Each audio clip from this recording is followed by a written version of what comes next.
So, not usually on YouTube Live when it's not Sunday for meditation time, but today is a special day. Today, my new book, I Dreamt of Flight, is live on Amazon. You can download it and check it out. You can get an ebook, you can get a paperback, you can also get a hardcover, and hopefully in the coming weeks I'll also be having an audiobook for you as well. But this is a really special time for me in my journey and all the hard work that we have done over the last 5 years to get this book ready, because it has been quite a journey. I Dreamt of Flight is a gay fantasy novel, but it is also so much more than that, because for me, it really is based on my experiences growing up as a young gay man who desperately did not want to be me. Oh, thank you, and thank you for being here. I appreciate that. I literally wanted to be anybody else. It's part of the reason I became an actor, because I was told who I was ugly, shameful, deserved to be dead, sometimes told, like, being me was not someone I wanted to be. And I spent most of my adult life working to love myself, accept myself, and find myself to be somebody who I actually appreciated being.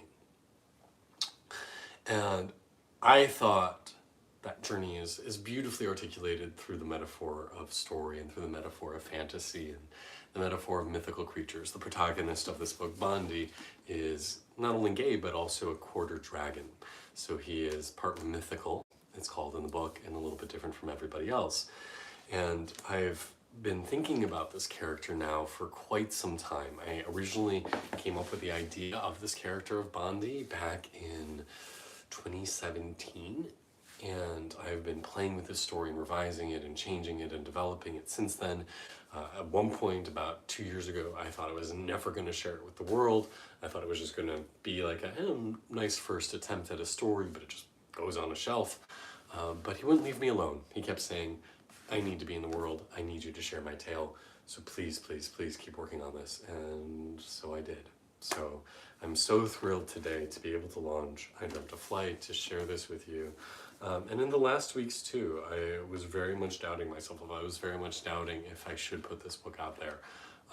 If you watched the video I posted last night about my demons are attacking, you'll understand why. So I feel very, very proud to have gotten to the point where I'm ready to share this book with you. So thank you so much for your support. Thank you so much for all your love. I wanted to just give you a little bit of, answer some questions, share a little bit from the book. If you have any questions, if you're watching this live and have any questions for me, please feel free to drop them in the chat. I'm happy to answer any questions that you might have. But it's a moment of celebration. It's a moment where a lot of work has been poured into something, a lot of personal growth, a lot of learning to trust myself, despite what anybody else says, learning to believe in my own worth has gone into making this moment possible. And so I am so happy to be here with you to explore this today.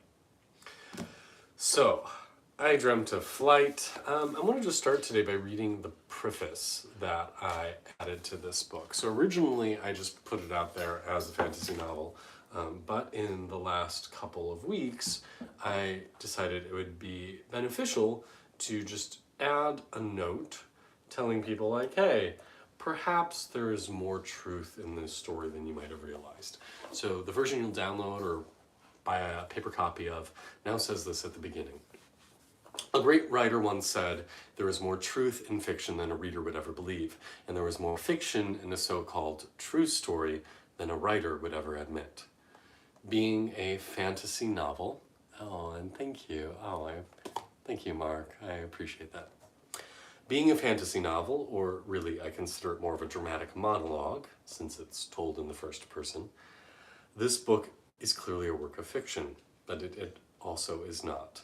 Many of the circumstances and conversations really did happen. No, instead I prefer to view this as a bit of an autobiography, just a highly fantastical one. Bondi's journey is a parable for the one I've gone on to become the man that I am. His pain is my pain, his suffering has been my suffering, his growth and self-discovery too, mine. I invite you to consume this not as a work of fiction, but as a narrative of coming into being, a roadmap, as it were, of becoming the wild, untamed, and unashamed man that I am today. So that's how we begin the book, and hopefully that sets the tone for people to appreciate that this is more than just a fantasy story. So with that said, I've got 20 questions prepared about this book and my process and how it came to be here, so I thought I would answer them for you. And again, if any other questions come up, please feel free to type them in. Happy to respond. So where did this story come from? Well, I've already touched on that a little bit, but there were two main impetuses that spawned this specific tale of this little quarter dragon. The first was when I was coming out. I had this experience of discovering my sexuality as if it were something that were always there but hidden from me. I knew as a young person I was attracted to men, but I buried that knowledge within me because I didn't want to be. And so I had this image one day of someone coming up to me and saying, "Hey, Kay, did you know that you're a dragon?" And I said, "No, I'm not. I'm a human." They're like, "No, sweetheart. You're a dragon. Look behind you. You have a tail, you have claws, you have wings." And sure enough, I looked behind me and was like, "Oh shit, I have a tail." Where did that come from? How have I missed that for 20 some years? And oh, I guess I do have claws. Oh, I guess I am a dragon. Even though I didn't think that was actually a truth. So that's where the whole dragon thing came from. The other thing that inspired this is my middle school age self. So when I was about 11 to 13 years old, I had always dealt with a tremendous amount of bullying. I was very much always the class scapegoat, so much so that in 5th grade, my parents decided to move school districts so I could have a new start. But going into 6th grade, things got exponentially worse. And it got to the point where I quite literally couldn't go through a passing period or a classroom session without being attacked verbally or physically. And there was not a single day I didn't come home from school in tears. The bullying I experienced was profound, soul-crushing, and in hindsight, I'm quite frankly shocked that I survived it, that I lived into adulthood, because no one should ever be made to endure that. And so I wanted to write a story for people who felt similarly displaced, similarly unwelcomed for being themselves, and to tell a tale of how you can move from that level of shame, level of self-disconnection and self-hatred, and become somebody that you're actually very, very proud of. So that was the inspiration behind the book. That's what sort of this specific narrative and why I felt like this book was important to share with the world. Question number 2, you said there's a lot of truth in this story. Where is this truth? Oh, thank you, Jose. Me too. And for all of you as well, right? I know many of us connect with this work because of our shared history of trauma. So I'm glad y'all are here as well. Where's the truth in this? Well, there is a lot of the experiences in the book are drawn from real life moments I've experienced. So for example, about a third of the way into the book, Bondi ends up encountering a shaman sort of character that leads him into an out-of-body experience, where he has these fantastical visions and meets monsters and ends up encountering his illuminated inner self. And like that's directly lifted out of my experiences in South America working with a shaman. Many of the conversations at the beginning of the book, the bullying he endures, the attacks he endures, like most of them really did happen to me. Many of the conversations with the adults who either support him or don't understand him also really happened. Many of the dreams he has, many of the conversations he has with himself are all things that I specifically have gone through or witnessed. You describe writing as a spiritual exercise. And tell me about that. So I think everybody approaches making art in a different way. So for some people, art is a very imaginative experience or very mental experience. I know a lot of people who approach art like a business, and it says, okay, I know if I do A, B, and C, it will be compelling, it will be a bestseller, so I just need to fit this formula. I don't do that. I can't do that. I've tried. I used to say when I was younger, I'm so outside the box that I can't even find the box. I think it's in another room. I don't know if I necessarily would say that nowadays, but that was my younger version of me experience. I see writing as a spiritual exercise and art making in general because for me it's about connecting with something higher and then inviting that energy to flow through me. So I have heard like the wonderful, wonderful writing coach and writer herself, Lauren Sapala, who works with highly sensitive, intuitive writers, empaths, and INFJ people, that they say that these stories exist in another realm, and then our job is to channel it and bring it through. And that is very much my experience. Like I do feel like the writing and the things I share, including here on YouTube, are expressions of divine energy wanting to flow through me rather than something coming from my limited sense of self. So I do feel like it's somebody's tale I'm sharing, and yes, a lot of it comes from my own story, but it's like that story existed and it was just my job to tell it. And I think this is a really beautiful way to approach work, but I also think it can be really challenging because it makes us feel very sensitive and protective of our artwork because it feels like a divine gift. It doesn't feel like, hey, look at this thing I made. It's like, hey, look at this thing I received. How dare you attack this sacred art? And two, it also makes it very difficult to make like revisions because like even though in your head you could get into like mental exercises of what would serve the book better,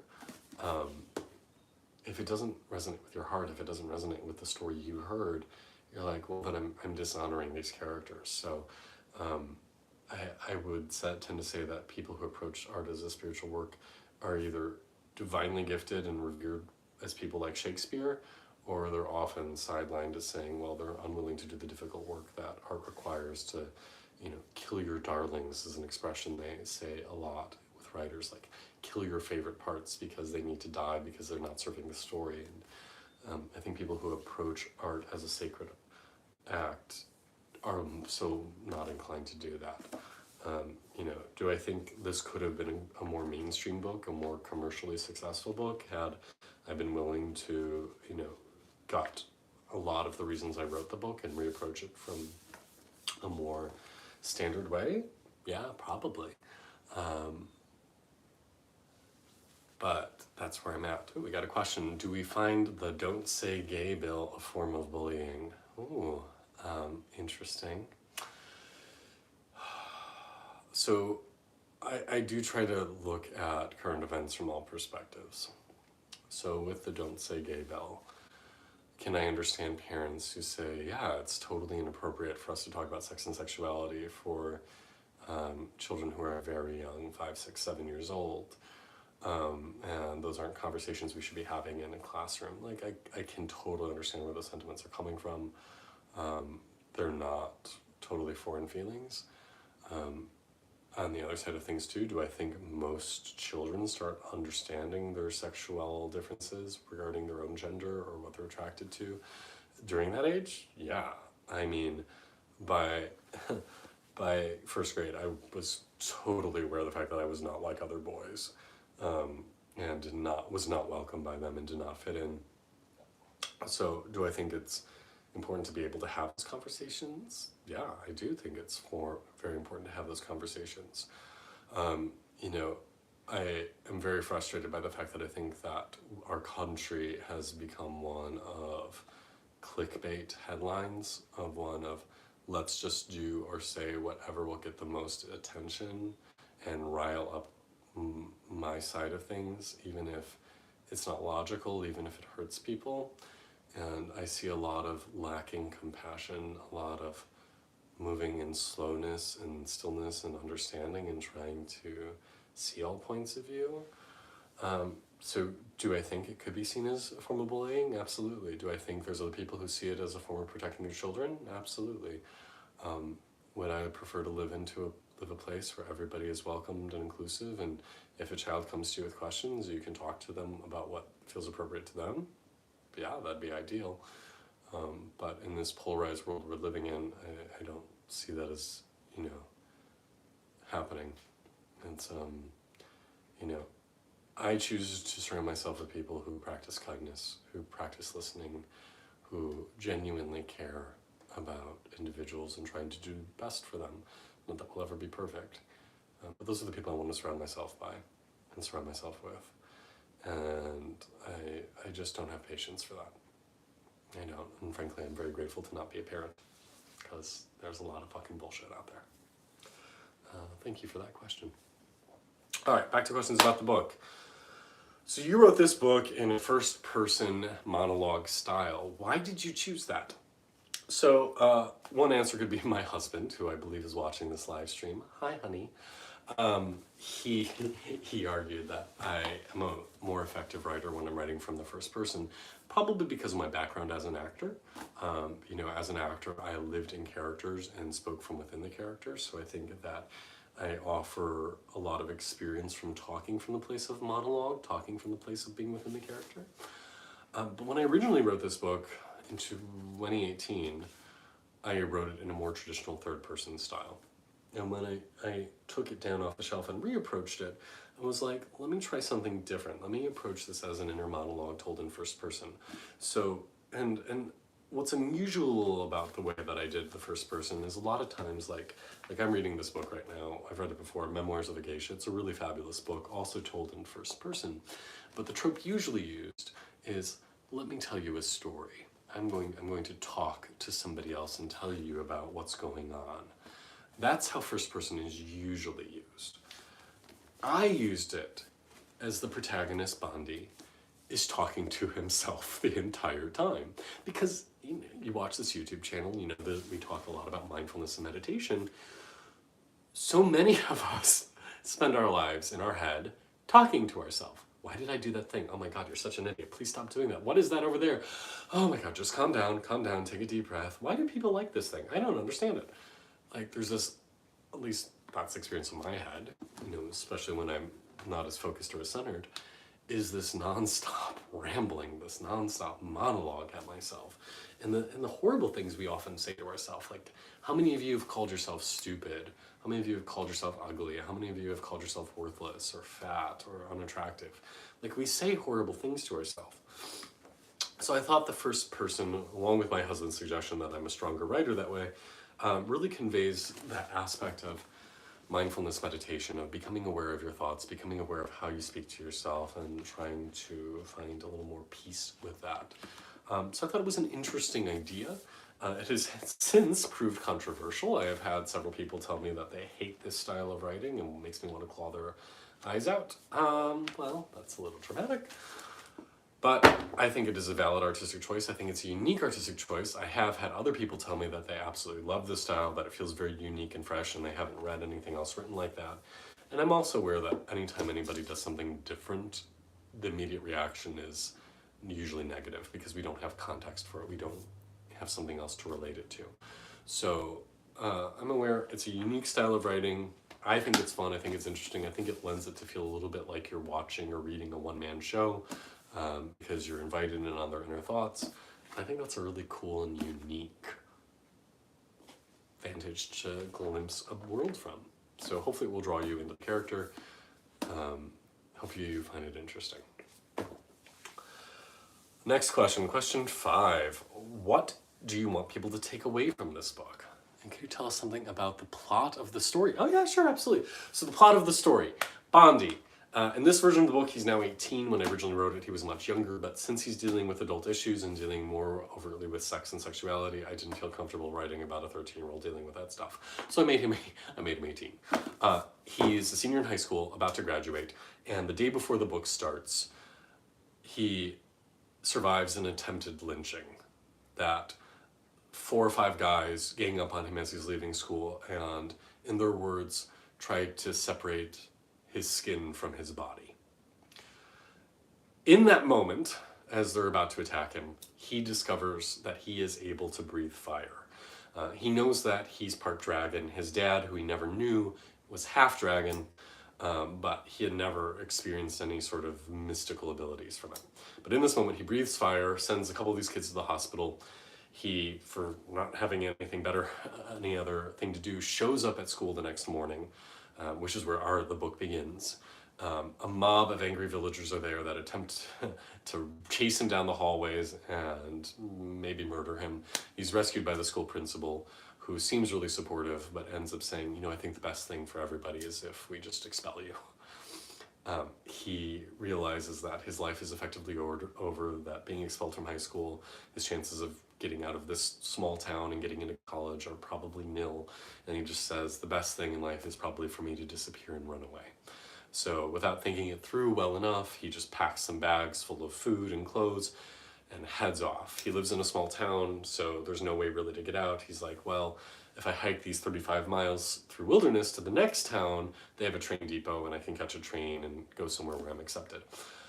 Of course, he doesn't think it through, doesn't bring a compass, doesn't bring a map, leaves his cell phone behind, ends up getting lost and beset upon by a group of mythicals. So in this book, mythicals are creatures with magical abilities with human-level sentience that are not fully human, and they are currently being vastly discriminated against in this world.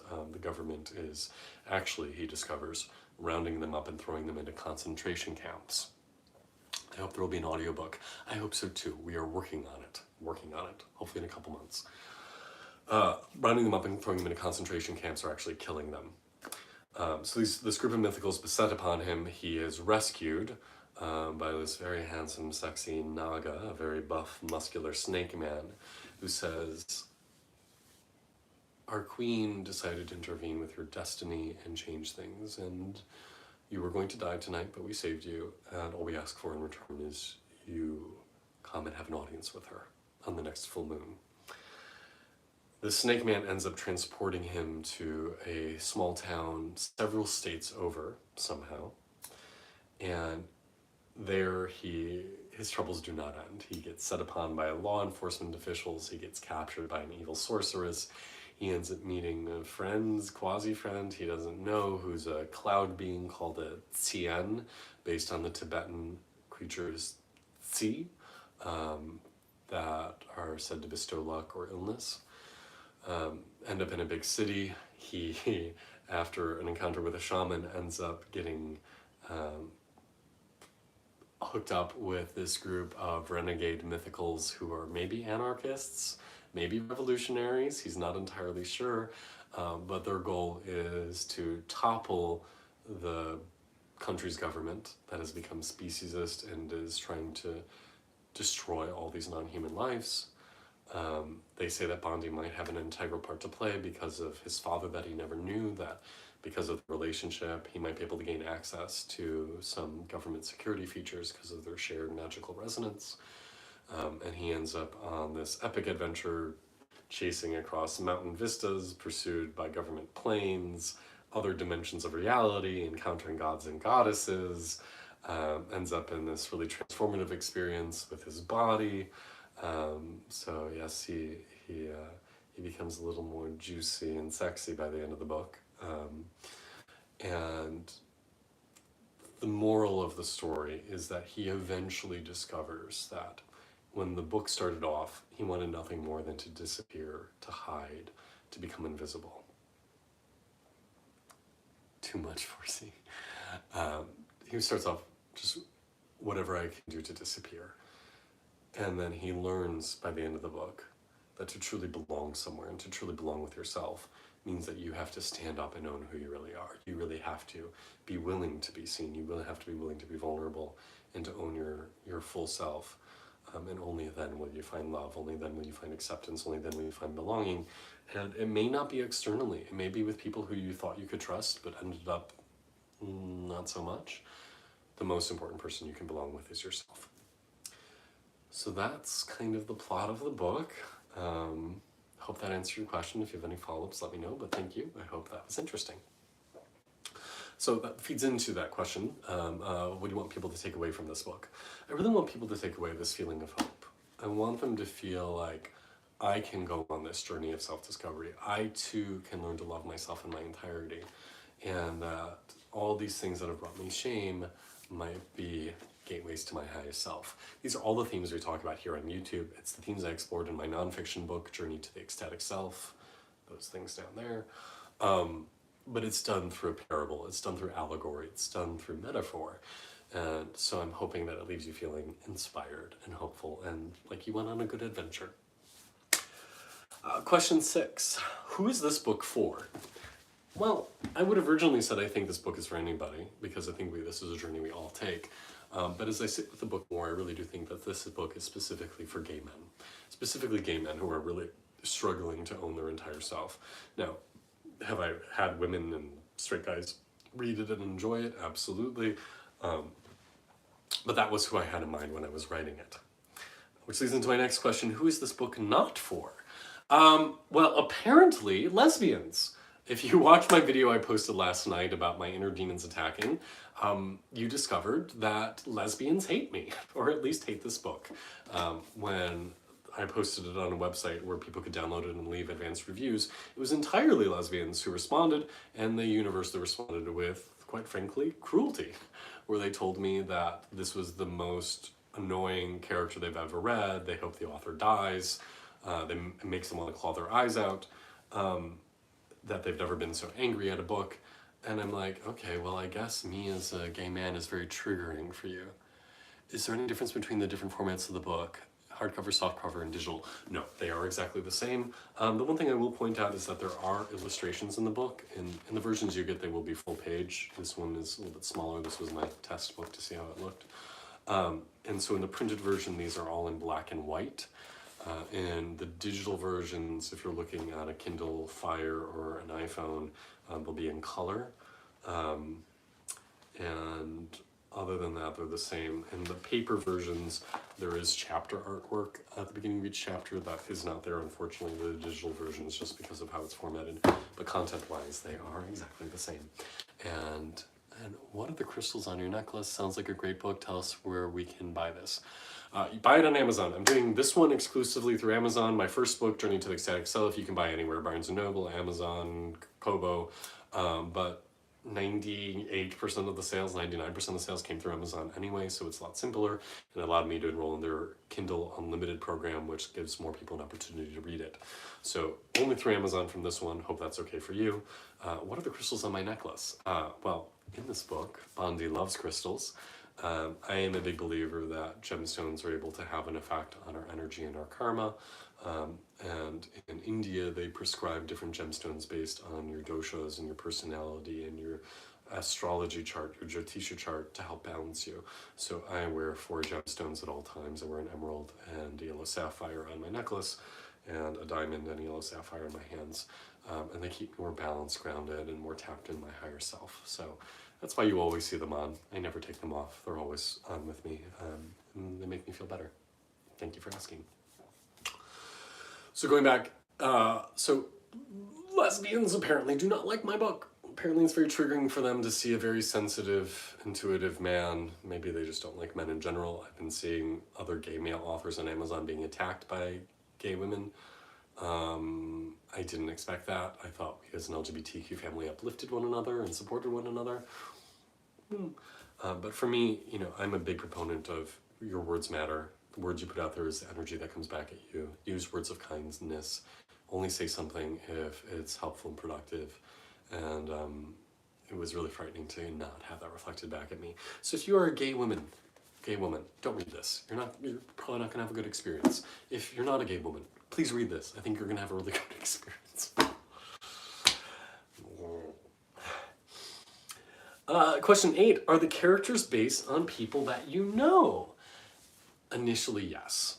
When I first write a character, in order to get their voices differentiated, I'll sometimes peg a character onto somebody that I know so I can hear their specific voice and give them unique word choices. But over successive iterations, over successive retellings of the book, the characters really do come into their own. The one exception of that is the protagonist, Bondi. Bondi is me. It is a younger version of me. So it is really my story. And one of the things I've heard people comment on is like, his voice is interesting because he's very intelligent and he'll go from using very heightened language to being very informal and very casual. And when I was a younger person and much more uncomfortable with my skin, I used my intelligence, I used my language skills to create a barrier between me and other people. Like, it made me feel more confident in myself. It made me feel a little more empowered to say, well, I can use fancy words, but also being a really young person and not necessarily having the context to put them in. And as Bondi becomes more and more comfortable in his skin throughout the course of the book, you'll notice that his language starts to shift and becomes less heightened as he just relaxes into himself. So the protagonist is really based on me. One other character I'll point out is, for those of you who've been following my YouTube channel for a while and hear all my stories, you'll remember that I, last year, 9-10 months ago, was talking about losing one of my best friends from high school and how she decided she wanted nothing to do with me anymore.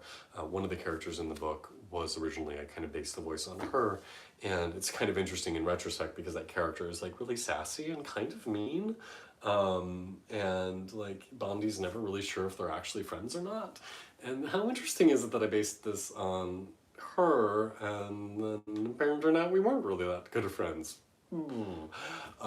So yes, people inspire characters, but it's just a tool to get me to where I'm going.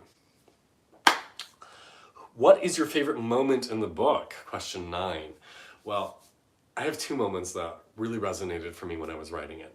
So the first moment is Bondi's having a flashback. He's having a dream. There's lots of dream sequences in the book because I think our subconscious, what happens when we're sleeping, can tell us a lot of information of what's really going on for us mentally and emotionally, and also stir up memories and sometimes take us to other realms of consciousness. So in one of his dreams, he has this memory come back of being a very, very young boy, and like 5 or 6 years old, and he remembers going down the stairs and seeing his mother talking on the phone crying, and he goes up to her and says, you know, I'm having a really hard time at daycare at school. The other little kids are picking on me and telling me that I'm ugly and shouldn't be there. And she tries to tell him that, like, oh no, they're not picking on you because you're ugly. They're picking on you because, you know, you're kind and you've got a big heart, and they don't know how to deal with that. And he's like, but they keep telling me that I'm, you know, physically deformed, and, you know, no one should ever look like me, and why would they say that?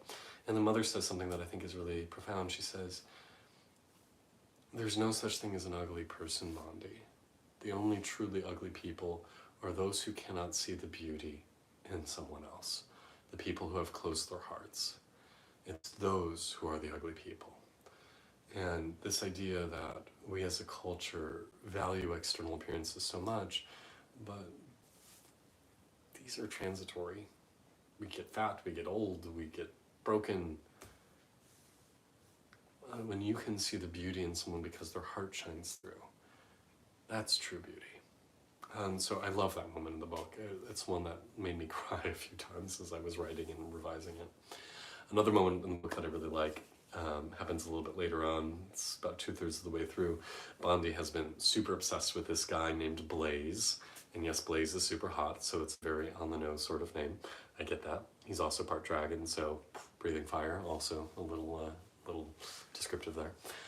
He's been pining after this guy, but because Blaze knows he's super attractive, he has just not been interested in Bondi. However, he's been instructed to maybe lead him along a little bit.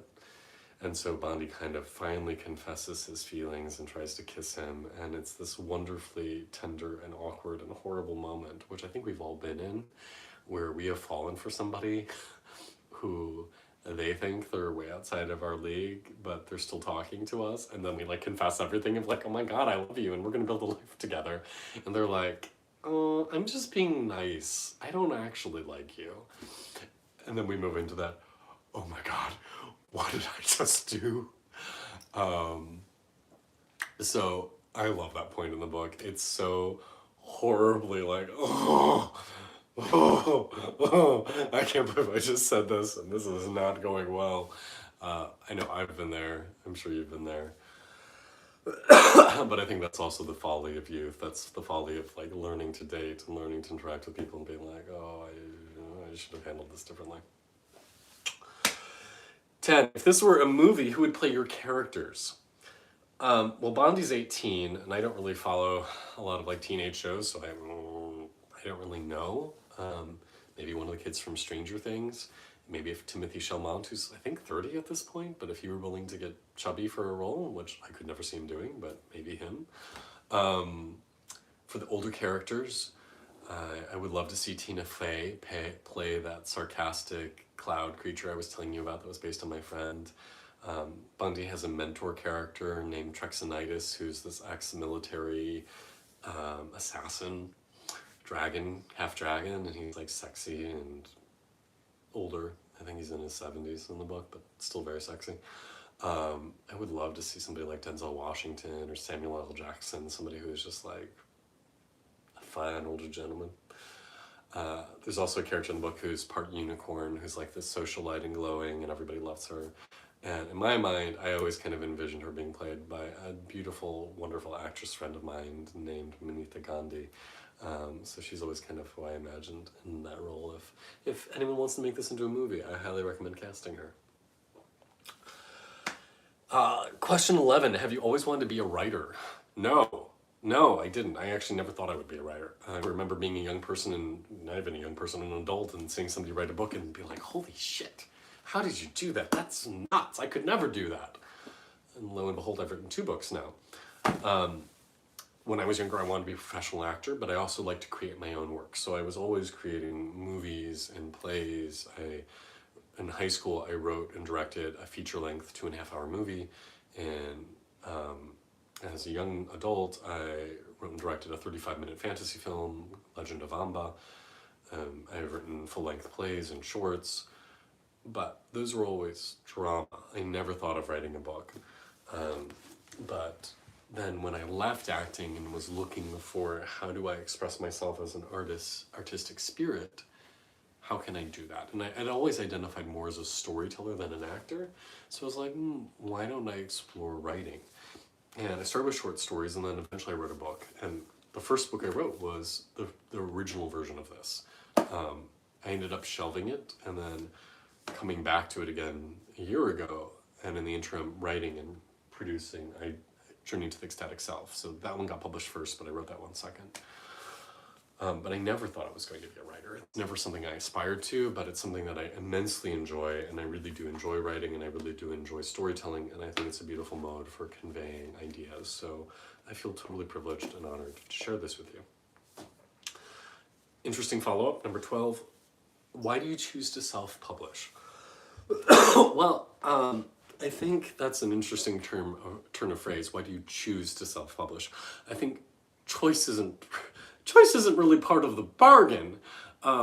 If you are a writer who is not of a specific ilk and writing in a very hot genre and writing for a hot topic at the moment, you're basically not going to be traditionally published. You know, most agents are getting somewhere between 15 and 30 query letters from writers a day, some many more than that, some a few hundred, and they only represent 15 people. So it's like, you're not going to find a publisher. Now, if you are what they are looking for, like the same in any arts, right? Like if you're a model and they're specifically looking for somebody who looks like you and you're in the right place at the right time, yeah, your career could take off. But with writing, you're basically just going to not have the option nowadays of being traditionally published. After when I wrote the first version of this book, if our movie available somewhere, oh no, the my high school one, definitely not. Definitely not. I think I have a DVD copy somewhere, but it's a 16-year-old writing a 2.5-hour movie. I'm just gonna leave it there. Just leave it there with that. Yeah, when I submitted the first version of this book to over 300 agents, and I got like 5 people who asked for the full manuscript, but nobody was interested. And like, that's soul crushing. It's soul crushing to say I pour my heart and soul into a book and y'all don't care. You don't even take the time to give me a reason why. You just send me a form letter. And so traditional publishing was never going to be a thing for me, especially as a white man. Even though I'm gay, nobody wants to hear from a white man that they ain't heard of from before. Like, and rightly so, we're trying to shift to people whose voices have been more marginalized. And white dudes, not so much. You know, if you have several hundreds of thousands of people who are going to buy your book, yeah, then you can get a traditionally publishing contract. But, you know, I am so grateful for my supporters and followers here online. And I cherish every one of you, and I feel so fulfilled by the interactions we have. But I'm not currently at that point that people be like, oh, look at how many followers he has. Yes, let's release his book. But another thing too with traditional publishing is it has to be commercially viable. Like, you have to write something that is going to make money. That's all it is. Are you going to make money? When you write something that's a little different, when you write something that isn't necessarily fully mainstream, it doesn't fit into that modality. I wrote this book because I thought it would be useful and beneficial for people. And so I wanted to put that out there as a gift, as a tool, as a guide. And I didn't want to have to make compromises to make it commercially viable. You know, if I worked with an editor who that was their goal, they would take out a lot of what I think gives this book heart to make it more traditional. That's not my goal. And also, my goal is not to be a famous writer. My goal is not to be award-winning. My goal is to have meaningful interactions with other people who are doing work like this, who benefit from these conversations, who are working on their personal growth and coming home to themselves. And that's what I want. And I've already achieved that, right? This is like what's happening right now. This is what I wanted. I don't need to be on bookshelves at airports. I mean, I'm not opposed to it. If that happens, great. But that's not my intent. My intent is to offer something of value. And so self-publishing, where I can just give this directly to you, I don't have to go through all that rigmarole. I don't have to go through with fucking that heart-crushing rejection that you have to go through every step of the process. You know, I have friends who are published authors, and, you know, like, they would get phone calls from their editors on the day of launch saying, yeah, well, we're really disappointed this book hasn't gotten enough traction yet, so we're not going to spend any more money on it, and you're not going to earn out, but thanks for writing, but we're already moving on to other projects because it didn't do well enough. On the day of launch. Like, it's not a great environment. Just because you get a book contract doesn't mean that you're going to feel loved and supported and things go well. So, no, maybe at some point, but not now. And I'm honored to live at a time where self-publishing is a viable option where I can easily do it and you guys can access it. On that note, what does success mean to you? I honestly feel successful. Success to me means I offer something of value that is respected and used. That people say, thank you for offering this. This is meaningful to me, and I'm using it in my life to grow. So whether that's my YouTube videos, or blog posts, or books, or photos I post on Twitter, or guided meditations, or one-on-one coaching with me, I feel successful when there's that flow between me and someone else saying, this is helping me, this is giving me pieces from my puzzle, and I am bettered for that experience. That's success for me, to feel like I'm actually making a difference and having an impact. It's not the number of people I reach. It's, you know, I feel very happy and confident with the number of people I engage with right now. Like, I feel very successful. I don't need to have 20 million followers. I don't need to have millions of dollars. In fact, I sometimes think that stuff makes it harder to do this work because now there's so many more layers getting in the way. So I feel successful. And I think that's something that we all should strive for, is to break through the paradigms of what society tells us success means and define it for ourselves. For me, being of value, being of purpose, being connected with community gives me that feeling of success. Can readers interact with you on social media? Obviously, yes, of course. You know, I'm very active here and on other social media platforms, but I love hearing from people and letting me know how these things engage them. So if you read this book or my other book or watch a video and want to send me a DM or leave a comment letting me know about your experience, please do. If you want to send me a chapter by chapter DM string of like, I just read chapter 4 and this was my experience, please do. I love that because I really do believe that it's not just about what goes out to the world, but it's also what comes back at you. Because you could do something fantastic, but if nobody engages with it, then it's, and what point and purpose does it have? So I really do feel like art and teachings and offerings live when they're used and when that use comes back at you. So please do interact with me. Please share with me. 15, how do you get inside your characters? I definitely, from my background as an actor, that's part of our training. But I think another aspect is being an empath. So somebody who very strongly feels what other people are going through. And so that empathic ability really allows me to sense where the characters are and write from that experience rather than it just being a mental thing.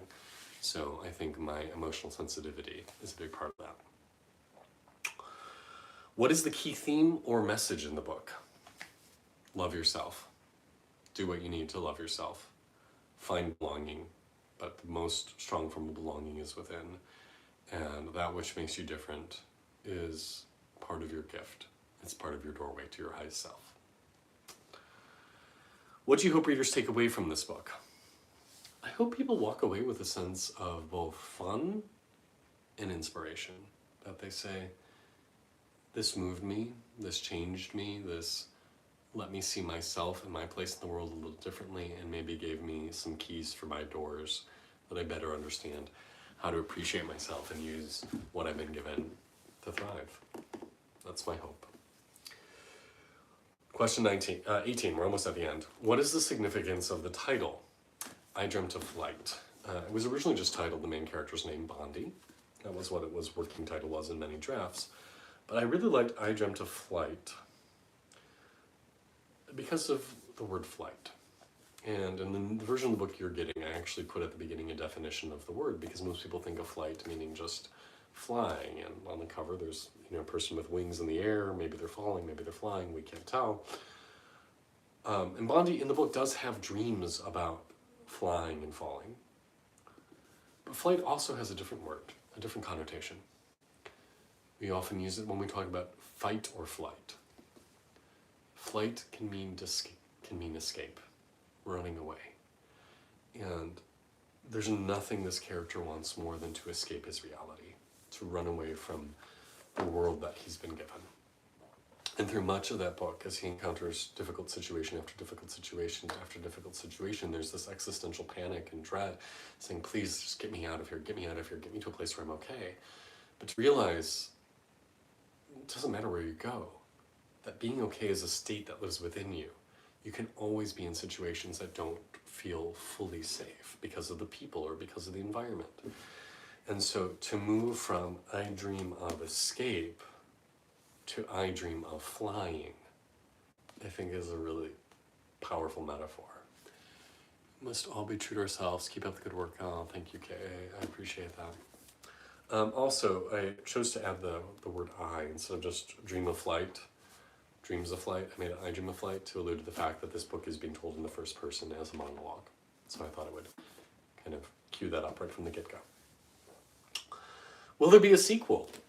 That is entirely up to you, my friends. So when I was sketching out this story, I did sketch out a full character arc that would cover probably about 3 books. In book 2, Bondi would finally meet somebody who reciprocates his feelings of love and finally feel like he met somebody who can actually fully delight in him and nurture him. So I would love to get to share that story with you, but at the same point too, this takes a shitload of work. Oh, it is so much work to write a book. And so it depends on how y'all respond to this. If you love it and are like, this is amazing, I want to know what happens next, I love this character, I love this world, then yes, I am happy to share a next book and maybe another book after that. But if you're all like, that was fun, thanks, bye, then I'm probably not going to invest the time and energy in writing a sequel. So it's up to you. If you want book 2, I am more than happy to provide it. Which pantheons do you follow other than Hinduism? Looking forward to it. So me personally, I don't technically identify as a Hindu. I do a lot of Indian practices, but I use a lot from Indian mythology or Indian cosmology, a lot from Tibetan as well. Like if you look around the room, like here I've got a Tibetan Vajrapani, a Tibetan medicine Buddha. I don't really do anything with more further East Asian or African. I have some friends who really work with Egyptian pantheons. It's not something that I've connected a lot with. I also, because of my heritage, connect with Christianity and more like angels and Christ, but most of my work has been dealing with the deities from India.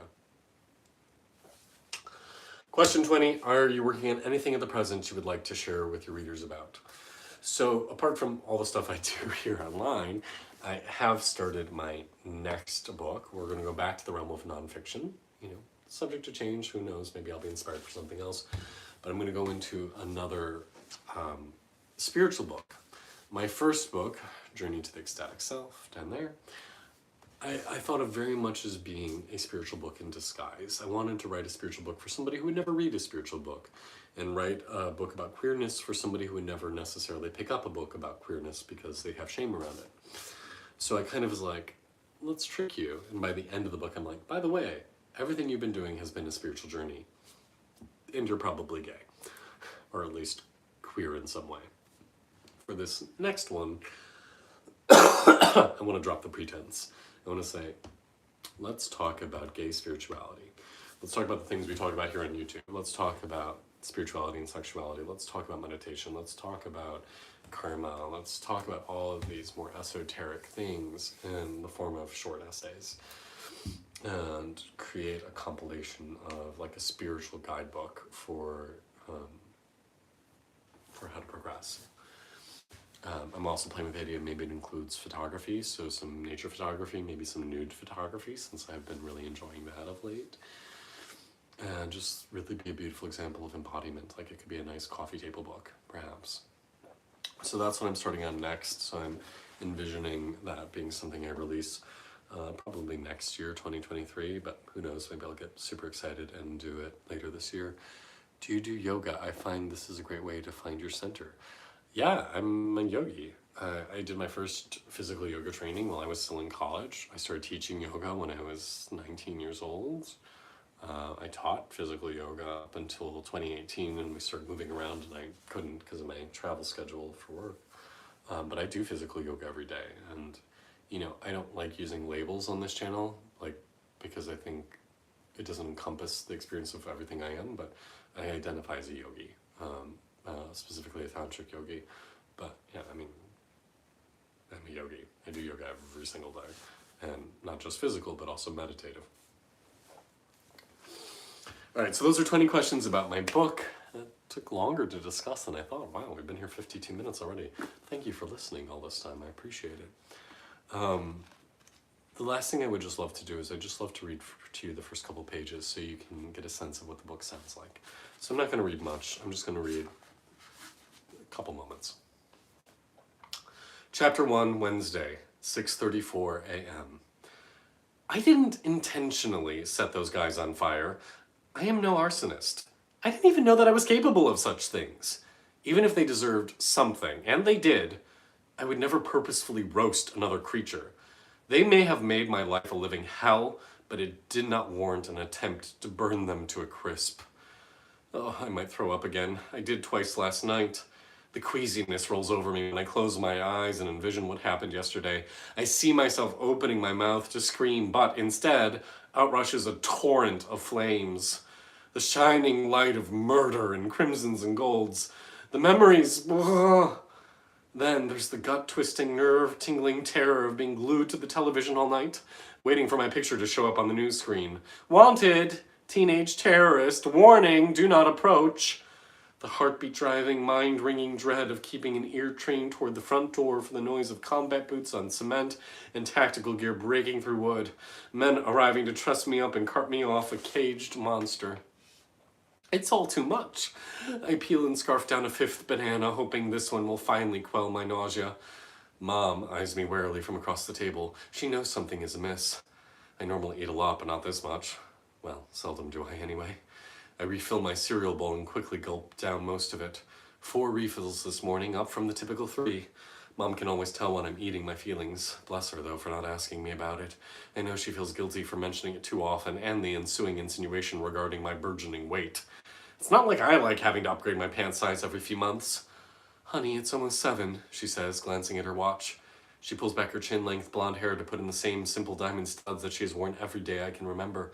I've often wanted to ask where they came from, if they have any special sentimental value, but on the off chance they were a gift from my father, I've refrained. You better get a move on so you're not late. I nod and chug the rest of the weedy dregs. My stomach is still heaving and I briefly consider one final refill. Instead, I grab what remains of the cluster of bananas and throw them in my bag. I can munch them along the way. She'll be having to stop for more food for me on her way home from work. So, first 2 pages of the book, I think it gives you a sense of the tone, the character voice, the existential dread he's facing. Thank you so much for taking the time to listen. Thank you so much for taking the time to engage.